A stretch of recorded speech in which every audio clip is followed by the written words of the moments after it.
bakenyezi bashingantahe barundi twese ibidukikije nibwo buzima bwacu.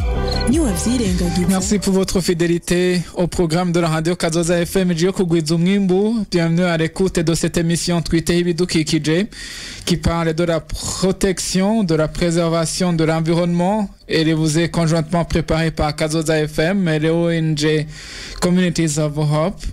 Aujourd'hui, nous allons parler de l'investissement dans le secteur de l'environnement, ce qu'on appellerait aussi finance verte. Quel état des lieux en ce qui est de la finance verte? Quels sont les défis d'investir dans le secteur de l'environnement? Quel est le rôle de la jeunesse ou des femmes pour booster ces investissements dans le secteur de l'environnement? Que faut-il faire pour que les investisseurs privés s'intéressent beaucoup à ce secteur de l'environnement? Pour en parler, je serai avec deux invités. Annie Jonis Nizigimana, vous êtes vice-présidente de l'Association des femmes entrepreneurs. Bonjour et bienvenue. Bonjour, merci beaucoup. Je suis aussi avec Fabrice Nimouona. Il est jeune, chargé des programmes au sein de l'organisation des jeunes engagés dans la promotion du développement durable, Ishaka 2250. Je l'ai bien dit? Ouais. Bonjour et bienvenue. Bonjour, merci. Eline Nibigira, je suis à la présentation de cette émission cabine technique. Vous retrouvez Plaisir au Sengimana. C'est Patrick Ngenamihigo, côté image. Dans quelques instants, nous entrons dans le vif du sujet. Kazoza FM, Mubidukikije.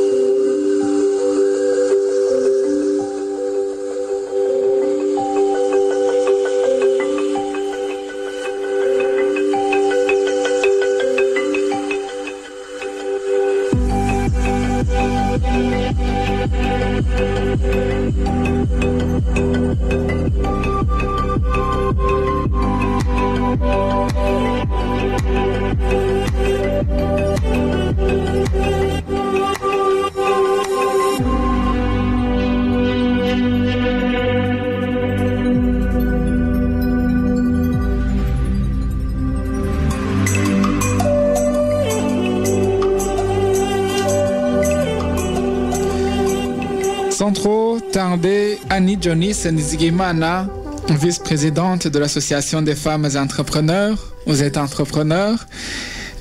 Pourquoi, selon vous, quel est l'état des lieux de l'investissement dans le secteur de l'environnement actuellement, si vous essayez d'analyser? Merci beaucoup pour la question. Premièrement, j'aimerais annoncer que le problème de la protection de l'environnement est un problème clé et qui est à jour dans différents projets des partenaires et acteurs de développement. Je pourrais parler des projets qui sont lancés par les ambassades, ce que l'on appelle les appels à proposition. On va voir que dans tous les secteurs ou dans toutes les innovations qu'ils peuvent avoir ici au Burundi, on va inclure l'écologie, le recyclage, on va introduire la protection de l'environnement d'une manière ou d'une autre, que ce soit dans l'agriculture, que ce soit dans la digitalisation, que ce soit dans l'art, dans tous les domaines, on essaie d'inclure la partie de l'environnement. Donc ça, c'est un pas déjà dans l'entrepreneuriat ou dans les projets. Et deuxièmement, on va voir que dans certaines idées qui sont proposées par les entrepreneurs, les jeunes entrepreneurs, on va voir qu'ils ont tendance à vraiment essayer de recycler, essayer d'apporter un côté écologique dans tout ce qu'ils font, notamment les jeunes qui sont en train d'un peu éveiller cet esprit de recyclage, de création de biogaz, de création de certains produits, des emballages ou des sacs à partir des déchets qui sont ici, qui constituent aussi comme des acteurs dans la pollution. Mais on va voir que réellement, en entrepreneuriat ou dans le développement, l'environnement est au cœur et l'environnement est vraiment essentiel pour le développement du pays. Vous dites justement qu'il y a des gens qui ont commencé à s'investir dans ce secteur et est-ce que ça se fait? Ça se fait également, comme je le disais, à part les financements qui peuvent venir de différentes ONG, il y a certains jeunes qui sont en train d'investir dans leurs propres entreprises, qui sont concentrées sur l'environnement. Donc, on peut vraiment parler de finances vertes, on peut vraiment parler d'écologie, de recyclage et d'entrepreneuriat qui est censé protéger l'environnement. Ça se fait. Et êtes-vous satisfaite sur ce point-là? Est-ce que ça suffit? De mon côté, je pense que vu la lancée sur laquelle on est en train de faire un grand pas. Ce qu'il faut juste, c'est améliorer côté innovation, côté qualité, ne pas seulement recycler, ne pas seulement faire des quelque chose bio ou écologique, mais faire aussi plus. Essayer vraiment de préserver la nature, le sol, essayer de préserver tout ce qui est qui peut avoir une influence ou un impact sur l'environnement. Donc, je peux dire que je suis satisfaite, mais il reste encore à améliorer. Merci. Fabrice Seni Moubona, chargé des programmes au sein de l'Organisation des jeunes engagés dans la promotion du développement durable. Pour le développement durable, c'est Ishaka 2250. Pour contribuer, pour promouvoir ce développement durable, il y a aussi l'environnement. Vous avez déjà commencé à s'investir dans ce secteur de l'environnement, mais si vous essayez d'analyser quel est l'état des lieux de l'investissement dans toute la finance verte en général. Merci beaucoup pour la question. Au fait, pour nous, Ishaka 2250, ce qu'on fait, c'est la promotion. Et on essaie de réunir les jeunes qui œuvrent dans le domaine du changement climatique afin de les montrer, de leur faire aligner, de les aligner dans des domaines internationaux. Il y a des entreprises déjà internationales qui investissent dans le changement climatique.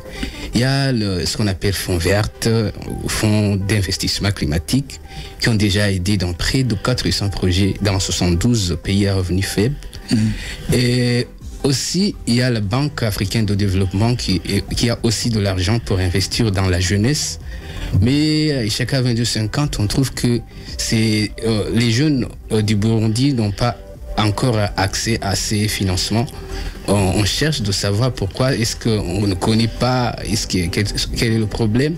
Bon, on essaie de leur montrer qu'est-ce qu'il faut faire comme jeune, comment chercher ces fonds pour faire leur projet, comme elle vient de le dire, faire des innovations, faire des solutions climatiques innovantes.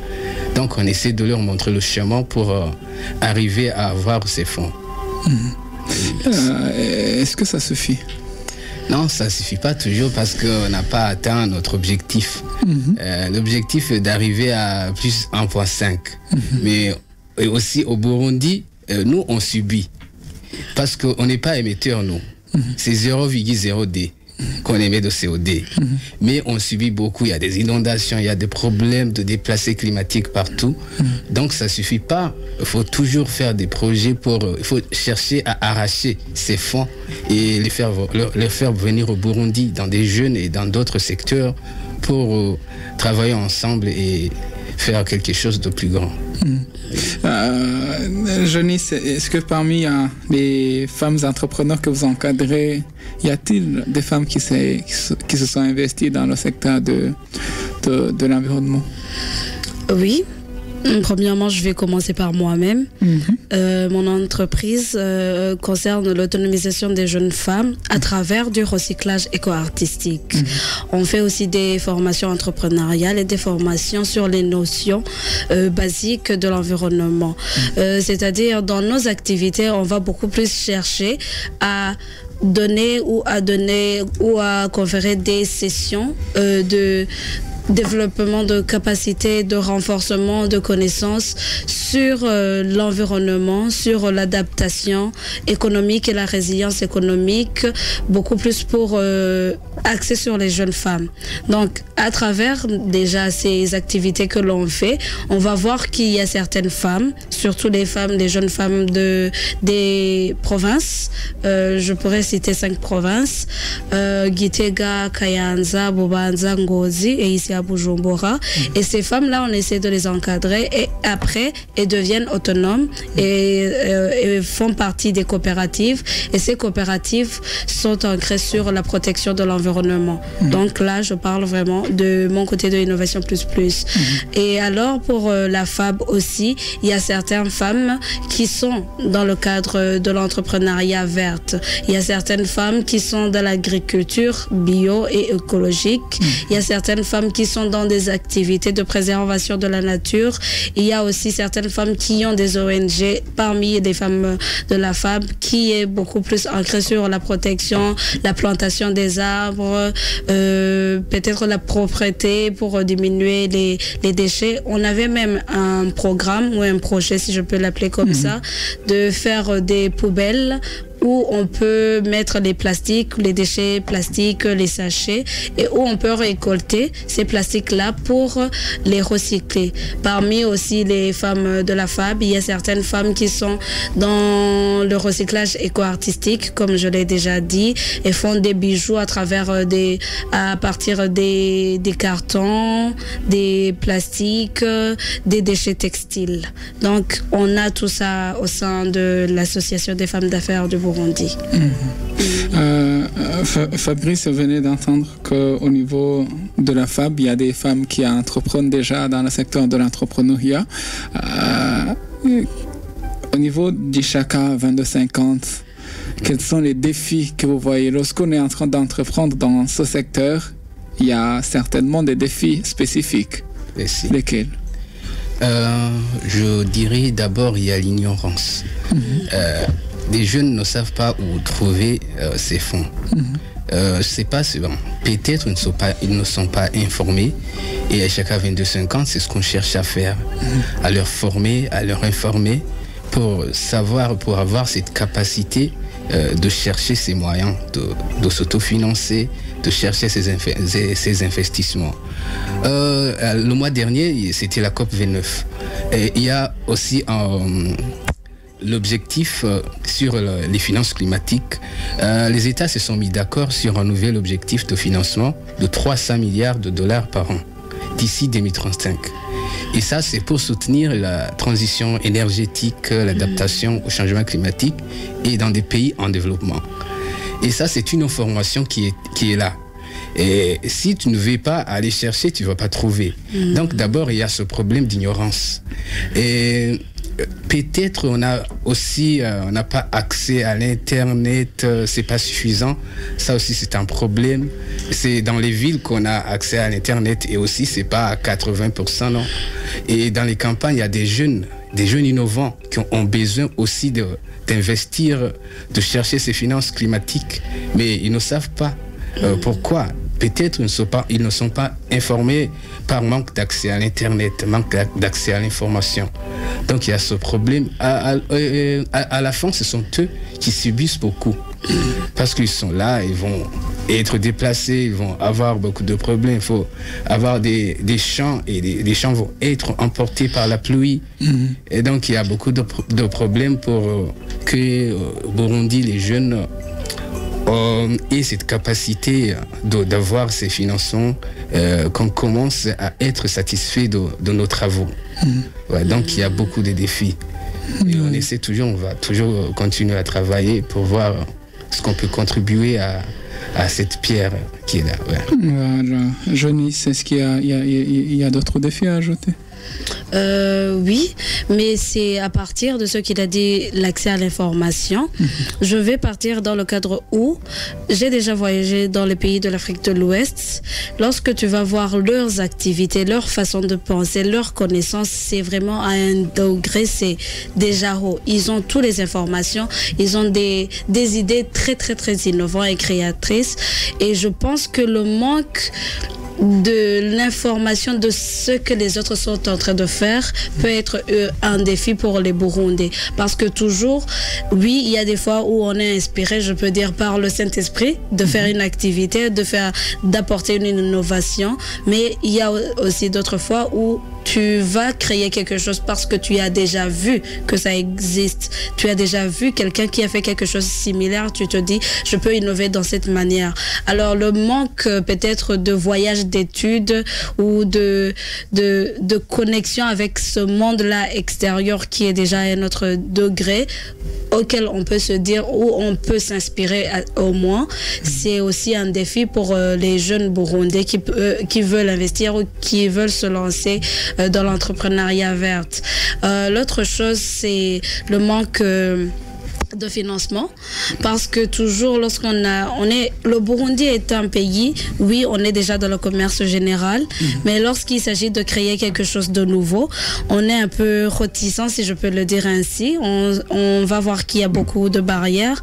Donc, pour que tu puisses avoir de l'investissement dans quelque chose qui n'est pas connu, qui n'est pas vraiment très pertinente pour la population, ça peut être difficile. Alors, avoir un fonds qui est disponible pour de laisser à erreur ou pour quelqu'un qui a quelque chose d'innovant, qui ne pourrait pas aller juste facilement sur le marché ou avoir un marché d'écoulement facile, c'est quelque chose qu'il faudrait. Donc, ce financement-là est un défi. Merci. Aussi, je peux ajouter aussi sur les défis. Parfois, les jeunes Burundais, on nous qualifie d'irresponsables. On nous dit en Kirundi, alors qu'on est là. Vous êtes juste pour demain. Oui, on est juste pour demain. Aujourd'hui n'est pas le vôtre. Voilà. Alors, toi, tu écris un projet, tu déposes quelque part, il est encore jeune, est-ce qu'il va faire ça? Est-ce qu'on va lui donner cet argent? Non, il va pas vraiment, il n'est pas capable de gérer cette somme. Alors qu'on est là, on a des projets, on a des idées. C'est nous qui sommes des victimes d'aujourd'hui et des victimes de demain. C'est nous qui va subir des conséquences des décisions d'aujourd'hui. Donc on devrait aussi être considérés comme des gens matures, être considérés des acteurs clés. Voilà, des acteurs clés pour le changement climatique, pour les investissements. Et on est capable, on peut faire quelque chose de bon quand on est soutenu. Voilà, je voulais juste ajouter ça. Justement, vous avez parlé des sources de financement, des sources internationales, je dirais, localement. Quels sont les défis que vous éprouvez lorsque vous êtes en train de chercher, je dirais, des capitaux, des sources de financement intérieurs ici au Burundi? Donc des financements qui sont ici, des financements ou comment dire, des financements où lorsque vous voulez vous présenter un projet peut-être pour contracter un crédit, je ne sais pas, pour réaliser un projet en rapport avec l'environnement, quels sont les défis que vous éprouvez? Ok. Oui, merci beaucoup. J'aimerais alors premièrement faire la nuance entre les projets à but développement communautaire et aussi la nuance sur les projets à caractère affaires, business et rapports. Alors, ici au Burundi, il y a les ambassades, il y a les agences des Nations Unies, il y a certains ONG qui ont des émanations de l'international qui financent les gens ou les jeunes qui ont des projets à caractère développement communautaire. Donc pour cela, ça existe déjà, mais ce qu'il faut, c'est avoir des ASBL en fait. Tu peux pas être une entreprise et prétendre à ces financements-là. Alors pour les jeunes qui veulent souvent avoir accès à ces financements, ils se heurtent à ce manque d'ordonnance ministérielle, à ce manque-là de structure déjà, d'organisation déjà établie qui est à caractère de ASBL. L'expérience aussi. L'expérience aussi, en fait, l'expérience aussi. Mais souvent, les financements sont toujours là. Il y a des appels à projets qui sont toujours lancés. Je peux parler d'un financement que j'ai déjà eu à travers de l'ambassade de France qui s'appelait ISD. Il y aura des éditions. Il y a eu ISD 1, ISD 2 et il y aura 3 aussi. Et c'était dans le sens de l'environnement. Donc, un jeune qui a une ASBL, qui est vraiment qui a de l'expérience peut prétendre à ce financement-là. Même à l'Union européenne, même à l'ambassade des Pays-Bas, même je sais dans certains agences des Nations Unies avec lesquelles j'ai déjà travaillé ou causé, je sais que c'est orienté vers les projets de l'environnement. En tout cas, il doit y avoir ce contenant. Et pour les entreprises, que ce soit la Paillège, que ce soit Innovation Week, toujours on va voir que on va te ramener à un sens de pensée. Qu'est-ce qu'il y a d'innovant? Qu'est-ce qu'il y a qui protège l'environnement? Alors là, c'est pas l'expérience seulement qu'il faut, mais c'est vraiment de l'innovation. Après, lorsque tu vas innover, comment alors il y aura le retour sur l'investissement? Comment tu vas vendre ton produit? Quels seront vraiment les bénéfices monétaires qui vont venir? Donc, pour les jeunes qui veulent se lancer, il faut d'abord se dire, je veux protéger l'environnement, mais aussi aider la communauté, ou je veux protéger l'environnement et faire du profit avec mon projet ou mon idée entrepreneuriale en tout cas. Fabrice, Johnny parle beaucoup plus de l'environnement, c'est vrai, de recyclage, de pollution, je sais pas, mais il y a aussi, est-ce que dans le passé, on voyait des entrepreneurs qui faisaient l'élevage des animaux sauvages? La question n'est pas vraiment très directe, l'élevage des animaux sauvages. Bon, je sais pas. En fait, je sais pas si c'est l'encadrement. Donc, on pouvait, par exemple, dire ou bien des animaux aquatiques, et puis il disait, je vais les mettre quelque part, je vais les nourrir. Je sais pas si c'est l'élevage, mais de toutes les façons. Voilà, aussi ça entre dans le climat. Faire comme il y a l'élevage des poissons. Il y a aussi, par exemple, si une personne prenait des lions, et puis il disait, je vais mettre ces lions ici. Là, ils protègent aussi, ils sont dans l'écosystème. Oui, exactement, protection de l'écosystème. Et donc, ils protègent des animaux, ils contribuent aussi dans la protection de l'écosystème. Ailleurs, ça se fait. Ça se fait dans plusieurs réserves forestières. Mais comme aujourd'hui, notre objectif, c'est la réduction de la CO2 dans la couche d'ozone. Donc, cet objectif va beaucoup dans des actions, dans des activités visant à réduire le carbone, dans l'atmosphère. Bon, je ne sais pas si j'ai pas beaucoup d'informations. Donc, l'élevage des lions, comment ça va contribuer à réduire? Bon, je ne vois pas, moi. Mais donc, des actions qui contribuent à la réduction de carbone sont beaucoup priorisées et favorisées par des entreprises internationales, nationales, aussi par d'autres ONG, d'autres ambassades, des agences des Nations Unies. Ce sont ces activités qui sont vraiment priorisées parce que c'est cet objectif qu'on vise. On vise à la réduction du carbone dans l'atmosphère. Donc l'élevage, là, des animaux domestiques, oui, c'est bon pour l'écosystème, pour la santé des animaux. Donc moi, je crois que beaucoup, les gens faut se ranger aux objectifs. Aux objectifs internationaux, donc faire des activités qui contribuent à la réduction du carbone dans l'atmosphère. Et c'est très vraiment une bonne chose. Aussi, j'aimerais aussi répondre à la question que tu as posée, voir à l'échelle nationale. À l'échelle nationale. Qu'est-ce que les gens... au niveau local. Où est ces investissements? Pour moi, j'ai quelques informations. Il y a des banques, des jeunes qui donnent des fonds pour travailler et on ne limite pas les projets. C'est un projet du changement climatique, tu peux aussi déposer. Il y a le Paillège aussi, ils donnent des fonds pour les jeunes. Donc on limite pas. Donc tu peux aussi déposer là-bas. Il y a aussi des agences des Nations Unies. Elle a essayé de clarifier des projets à caractère commercial, des projets à caractère humanitaire. Donc, comme à Ishaka 2250, nous, il y a ASPL, on essaie de de faire des projets, car on ne cherche pas d'argent, on ne fait pas du commerce, mais il y a aussi d'autres entreprises qui font du commerce et parfois on fait des consortiums pour arriver à beaucoup d'impact. Voilà, donc on essaie de travailler ensemble.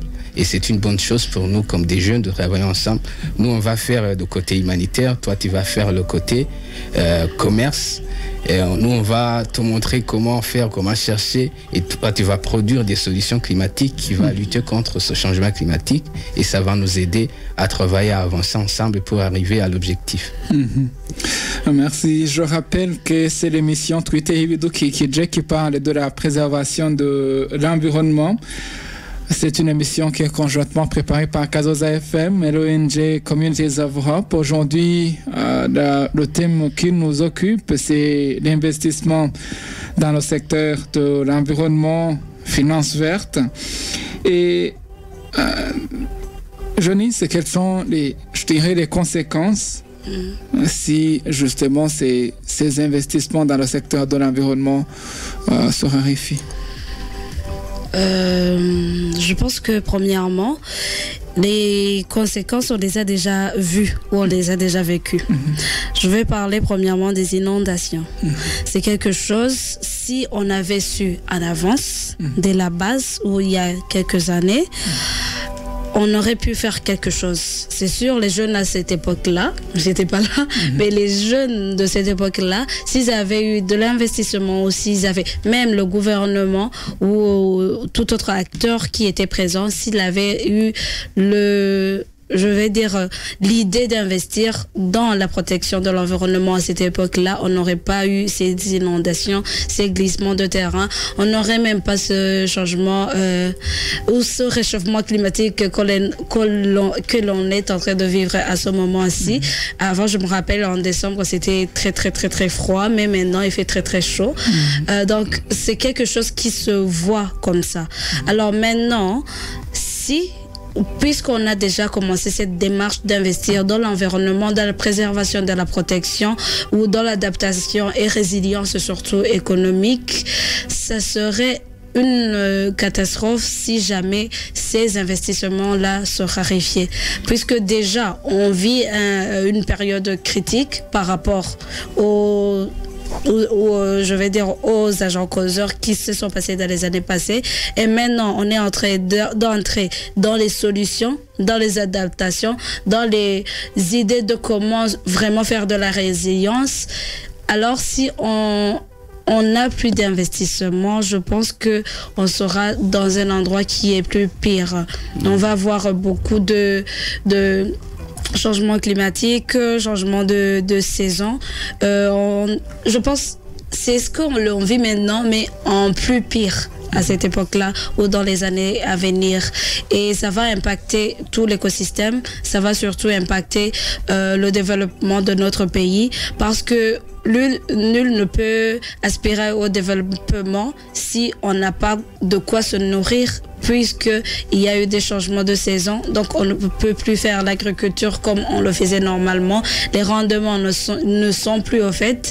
Et aussi, il y a certains changements par rapport au commerce, par rapport à tout, si l'environnement est vraiment touché. Je pense que ce fait que les investissements puissent se raréfier, que ce soit dans le côté humanitaire, que ce soit dans le côté commercial, ça va impacter le pays du Burundi. Merci beaucoup. Fabrice Nimubona, elle a dit que peut-être que dans le passé, les jeunes de l'époque n'ont pas su comment anticiper.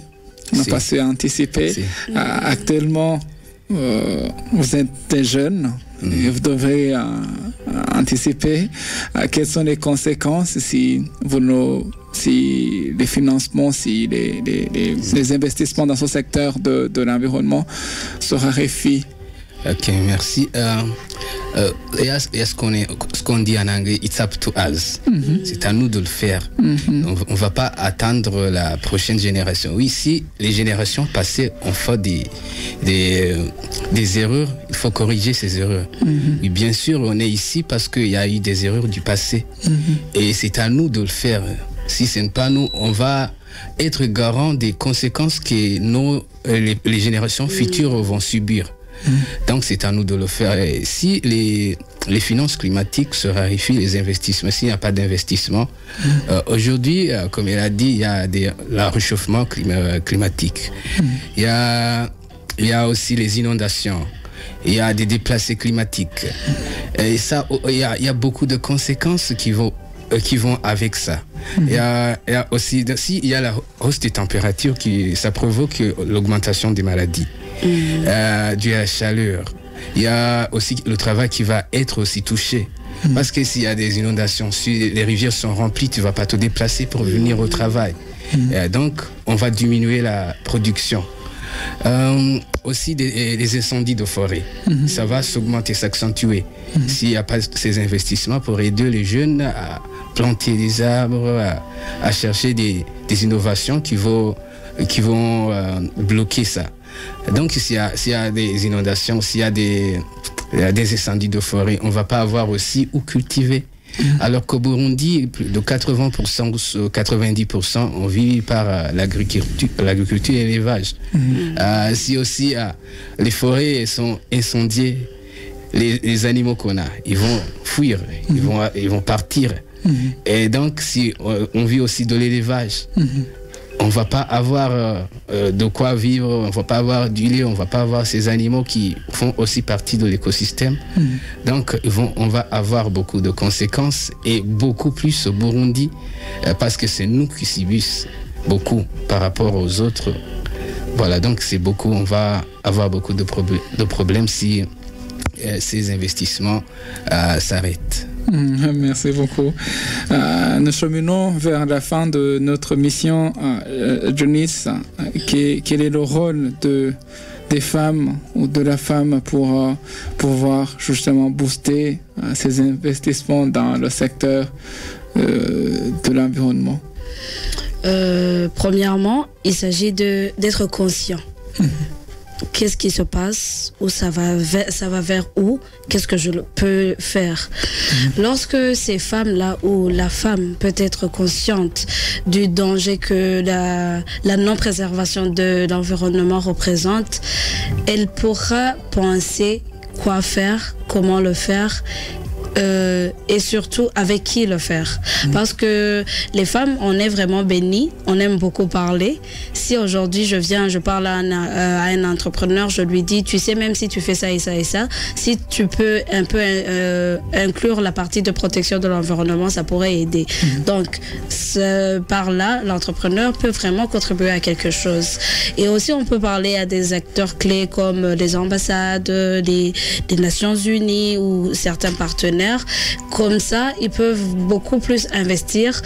Je pense qu'en étant femme, on peut bénéficier plus si on est vraiment travailleur et si on est vraiment professionnel.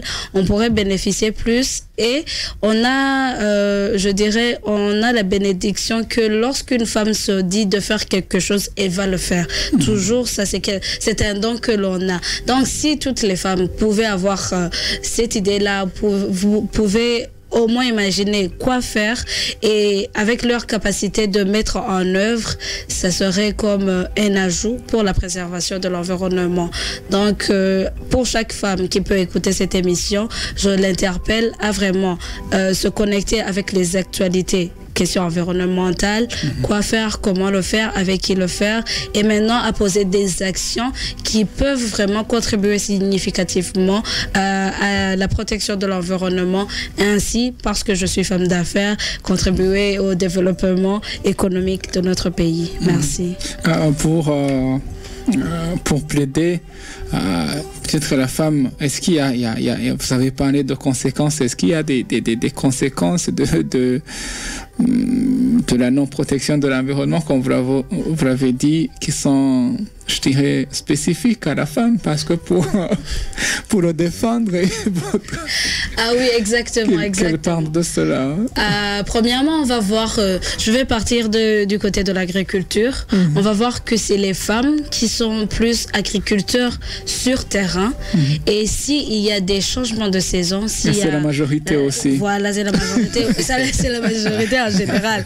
Donc ça aussi. Donc si on va voir qu'elle ne peut plus cultiver comme avant, donc elle n'est plus autonome, elle ne peut plus se développer et aussi ça va vers les VBG. On vient de terminer les 16 jours d'activisme, mais toujours on va y revenir parce que si tu n'es pas autonome, tu n'es pas indépendante, alors tu n'es plus maître de toi-même, tu ne peux plus décider et bienvenue les violences quoi.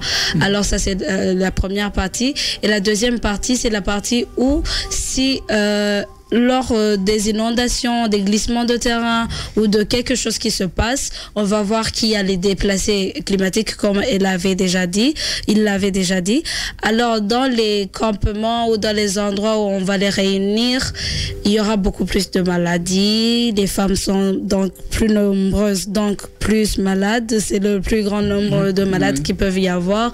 Et toujours il va y avoir certaines choses que je peux pas citer ici, mais tout le monde, vous comprenez que il y a beaucoup plus de difficultés pour ces femmes-là, puisque lorsque je vis à la maison, j'étais bien, je sais, pendant mes périodes menstruelles, c'est plus facile de bien me prendre en charge, mais lors des déplacés climatiques ou dans les campements, c'est pas facile pour avoir accès à ces serviettes hygiéniques dont j'ai besoin, c'est pas facile même pour avoir accès à l'argent, donc ça va être plus difficile pour moi de fonctionner comme je devrais fonctionner normalement lorsqu'il n'y avait pas ces inondations ou ces catastrophes naturelles.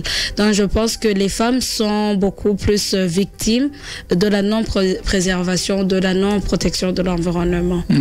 D'où elles doivent s'impliquer activement pour booster ces investissements. Oui, j'aimerais aussi un peu ajouter que de nature, non pas qu'on est faible, mais on est fragile. Question de corpulence, de physique et tout. Donc, si jamais il y a quelque chose, une catastrophe naturelle, on n'est pas très résistant par rapport aux hommes. Donc, s'il y a les inondations, c'est facile d'être inondé. Nous, de ne pas vraiment savoir comment s'en sortir par rapport aux hommes. Ça aussi, c'est quelque chose qui peut être comme quelque chose qui frappe beaucoup plus les femmes par rapport aux hommes. Merci. Côté jeune, Fabrice Nimobona, quelle est la force des jeunes pour booster les investissements dans le secteur de l'environnement? Merci aussi pour la question.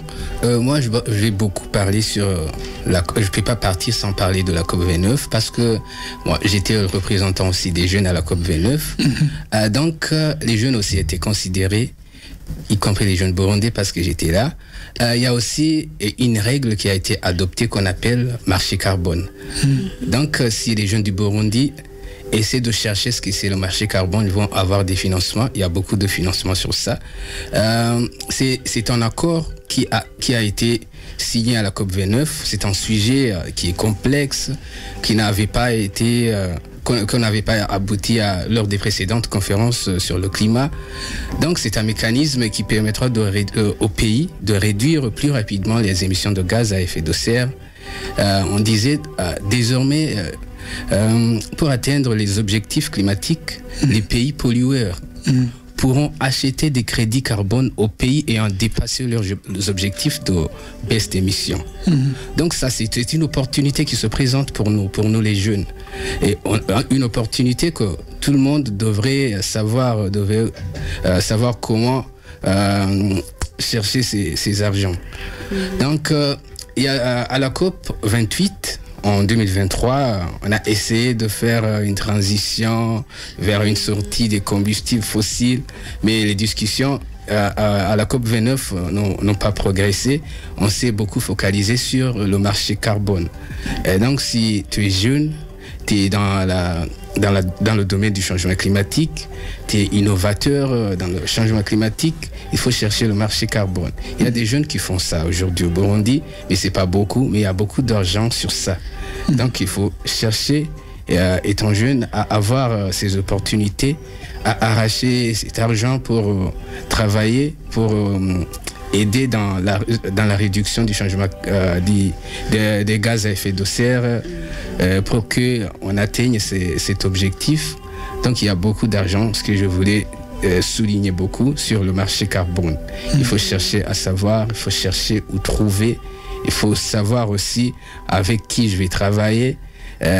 Aussi, étant jeune, on nous appelle à travailler ensemble. Étant seul, si tu es seul, tu peux pas... Il y a même des proverbes qui disent ça, si tu es seul, tu peux pas aller loin. Si vous êtes beaucoup, vous pouvez aller loin. Bon, c'est en anglais, mais il y a des proverbes qui disent ça. Donc ensemble, on peut aller loin. Mais tu es seul, tu peux aller vite, plus vite. Donc, il faut travailler ensemble en synergie pour arracher ces finances, ces fonds climatiques qui sont là sur le marché carbone. Je voulais aussi ajouter ça. Vous savez, peut-être déjà commencé les recommandations. Il nous reste quelques 3 minutes. Qu'est-ce que vous recommandez? Que faut-il faire pour que les investisseurs s'intéressent beaucoup à ce secteur de l'environnement, pour qu'ils puissent réaliser ces activités environnementales qui ne sont pas assez fréquentes, comme nous avons déjà parlé, par exemple, des chercheurs en zoologie. Comme on l'avait dit, que faut-il faire? Pour moi, ce qu'il faut faire, il faut d'abord savoir où trouver. Il faut d'abord savoir qui tu vas affronter. Il faut savoir aussi qu'est-ce que tu veux. Et si tu sais ce que tu veux et avec qui tu peux travailler et où tu vas trouver ce que tu veux, ça va être vraiment facile. Et il faut aussi, ces investisseurs ou ces gens qui donnent des fonds ont besoin des projets qui sont bien faits. Il faut bien faire vos projets, il faut bien faire... Il faut s'aligner aussi aux priorités nationales et priorités mondiales. Il y a des documents qui sont là. Il faut que les jeunes aussi essaient de lire, de savoir des objectifs. Quels sont les objectifs actuels? Qu'est-ce que le monde a besoin? Après, si tu vas voir, c'est ça. Donc, tu vas faire une analyse de la situation, du problème. Et là, après, tu vas faire tes objectifs, tu vas faire un projet qui s'aligne, qui va dans le sens de ces besoins, de ces objectifs, qui vont dans le sens de qu'est-ce que ces entreprises qui vont donner de l'argent, qu'est-ce qu'ils veulent. Donc il faut savoir ça pour arracher ces fonds, pour être financé. Il faut faire des projets qui s'alignent aux priorités nationales et aussi des projets qui vont dans le sens des objectifs mondiaux.